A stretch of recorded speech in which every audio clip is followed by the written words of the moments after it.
entre les courants d'air électrisés, zébrure de nos esprits et de nos courbes zen et éphémères. errance et rêverie entre ces lignes aériennes, Entre les lignes aériennes. entre les lignes aériennes. Posez là pour un long temps d'apaisement, me reposer du tournoiement de ces millions de vies vécues, essoufflé mais serein et repu. Je me repose dans ton cou, là, juste à fleur de ta peau, avant qu'un vent ou un remous ne me renvoie tourner là-haut.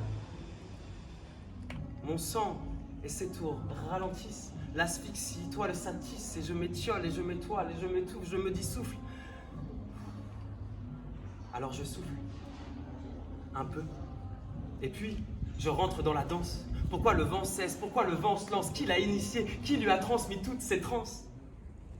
Symphonie, anémophile. Il m'accueille, me goûte, me distille, me partage ses idées, ses envies, ses gestes et me recrache, loin de mes doutes, boum boum. Je tambourine à ma porte, boum boum. J'en suis sorti, une éclaircie. Je sors du flou, c'était bénin, je crois que je suis béni, boum boum. S'essouffle la rythme. Le vent est beau, belle est la vie, merci. Mon cœur est époustouflant, comme Roberto Benigni. Il y a très très longtemps, au tout début des temps, un géant qui passait vit les braises étoiles et en fut intrigué. Qu'est-ce que c'est qui éclaire la moelle de mon obscurité? Un petit peu animal, mal fini, mal poli, le géant voulut les renifler.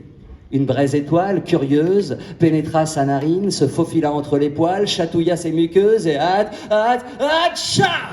Un grand éternuement, provoquant un gros vent cosmique et puissant, allergie d'un géant du tout début des temps. Et les braises étoiles s'embrasèrent et embrasèrent le ciel entier, soudain orné d'une belle quintessence, et ce fut la naissance de la toute première journée.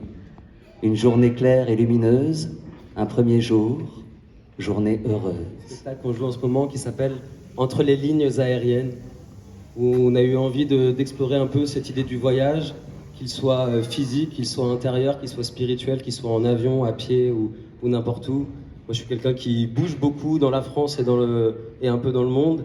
Nen est plutôt centré sur l'Île-de-France et dans la France, mais côtoie beaucoup de voyageurs. Et il fait des millions de kilomètres dans sa tête avec ses neurones et ses mots. Donc on s'est dit, voilà, on a tous les deux manières de voyager différemment. Viens, on voit un peu ce que donne cette rencontre.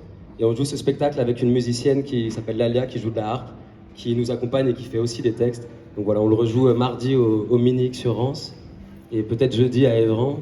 Et la carte du monde, elle est devenue carte de visite. On planifie en un clic et on en est fier. On coche et rature le planisphère. J'ai fait le Népal, le Maroc et l'Indonésie, comme si ces lieux avaient besoin qu'on les foule pour devenir pays. J'ai fait la full moon de Pangan, fête standardisée pour touristes standards. Ce soir-là, la lune était bien la seule star.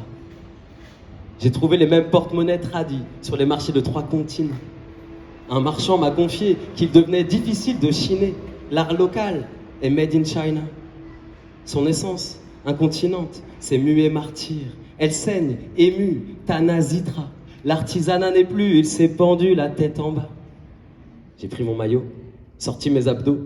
Hypocrite hommage au front populaire, symbole de liberté moderne, culture du terrorisme planétaire, vacances en masse, infection vénérée de la Terre.